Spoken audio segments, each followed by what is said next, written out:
So first, let me ask you, Ilya, you've been on our show shortly after the war started, after your nation invaded its neighbor, Ukraine. And you've seen today the so-called Victory Day parade. How do you analyze what it looked like? It was seriously scaled back.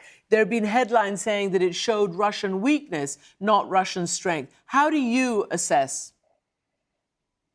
No, indeed, I think it's a significant scale back, just 45 minutes. That's the shortest military parade of all times that were happening in Russia, and I saw many.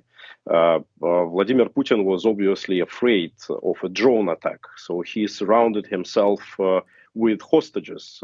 He took other leaders of CIS countries to protect him because he was sure that Russian partisans would not fire in these circumstances, not to provoke a major international conflict. And still he was afraid. And also parading were not the diverse Russian military entities, because they mostly perished at the field of war, but some military students and some Cossacks, which were unseen before.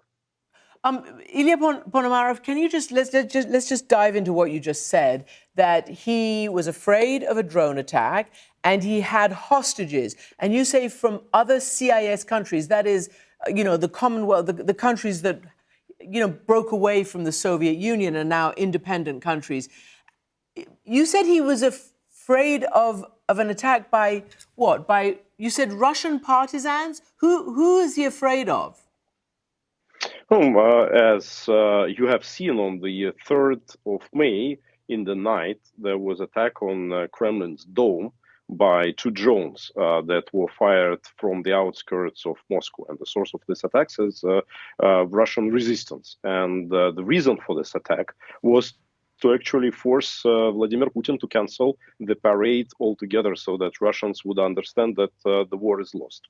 How do you know this? Ilya, stop for 1 second. It's really important. I'm really interested in your sourcing on this, because as you know, the Kremlin blamed Ukraine. They said it was a botched assassination attempt. Obviously, Ukraine denies it. But you have specific information. How do you know it's the Russian resistance?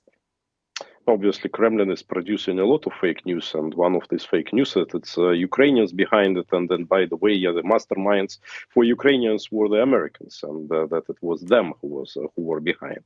But obviously, about what kind of assassination can you speak if it is an attack on the dome of the main building in Kremlin? First of all, nobody knows where Putin stays in particular when he is there. Secondly, he was not there, and that was a known information for everyone.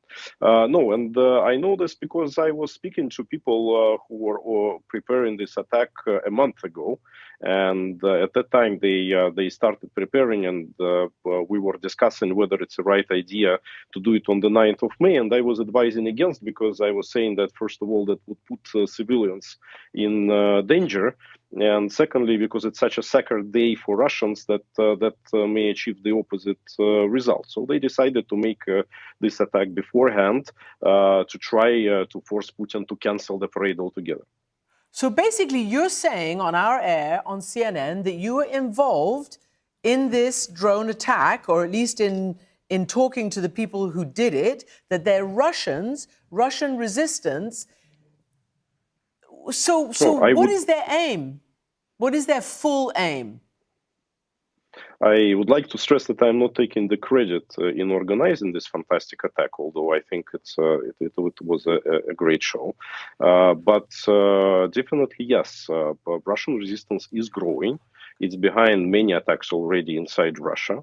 There are at least thousands of people who is involved in the resistance inside the country, and it's not Ukrainians, and they are trying to stop the war. And these are brave anti-fascists of today, and they are doing their best to actually save the honor of their country, because most of the Russian opposition left the country and they resigned from the fight, and these people are still fighting. Okay, so the question is then, because that's what everybody wants to know, and you seem to be in touch with people there, there still is, according to Levada and others, which I know operate under strictures, but seemingly overwhelming support for President Putin. There still are people there in huge numbers who are going to war to fight for Putin and who are being recruited and who are answering the call. So what is the actual state of people's belief in this war? Russian people? People who are going to war, they fight not for Putin, they are fighting for money.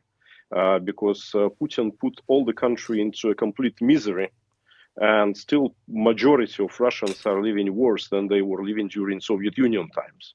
So they are struggling for their survival, and they're taking whatever money is available there without thinking what does it mean to actually go and fight against such a close friends, former friends and former brothers and sisters of Ukrainians. That's awful, but it is a fact.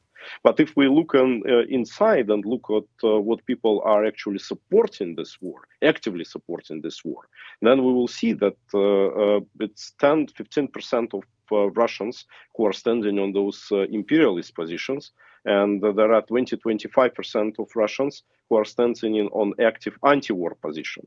The rest is just a swamp. They are telling the sociologists whatever they think Mr. Putin wants to hear because they're simply afraid.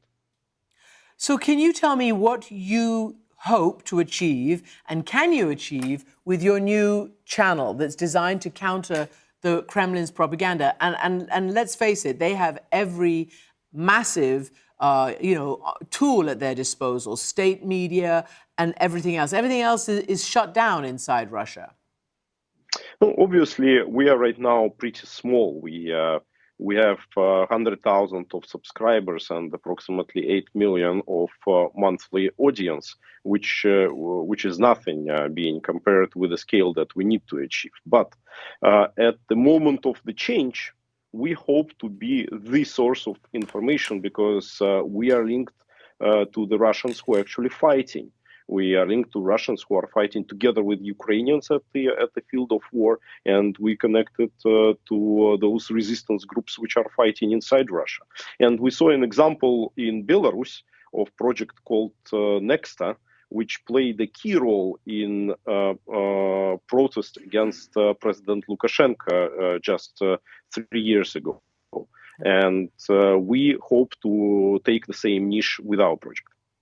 And finally, I know we've talked about the Russian resistance, but do you believe, according to the Pentagon papers that were leaked, and you've seen what Prigozhin has been doing, yelling at certain members like the defense minister and the commander, do you believe that there is infighting or differences within the Kremlin, within the Russian, chain of command, within Putin's circle about this war? Obviously, there are a lot of internal problems, and there is a lot of internal fight. And there is a fight of Prigozhin with everyone, and there are fights between political circles in Kremlin, and there are fights between business circles. But the reality is that overwhelming majority of Russian elite, I would assess it as like 90% of Russian elite, is right now position-minded in terms of this war. They want to stop the war. They want to escape. They want their personal way out, and they're looking for this way out. They're right now competing to be the first to find this way out. So there is very little loyalty to Vladimir Putin, and that's why it's our job, together with the countries of Rammstein coalition, is to propose them this way out, and then the regime of Putin would finally collapse. And very quickly, what is the way out? How does it end? They need to defect. They need to switch sides. They need to start supporting Ukraine in this war, and they need to start supporting Russian resistance. It's pretty obvious. But for this, we all need to say, yes, we want the regime change in Russia. We don't want Putin to stay in power, and we don't want to let him select anyone to replace him. We want the fundamental change. Ilya Ponomarev, former member of the State Duma, thank you for joining us from Poland, and we will continue to check in with you.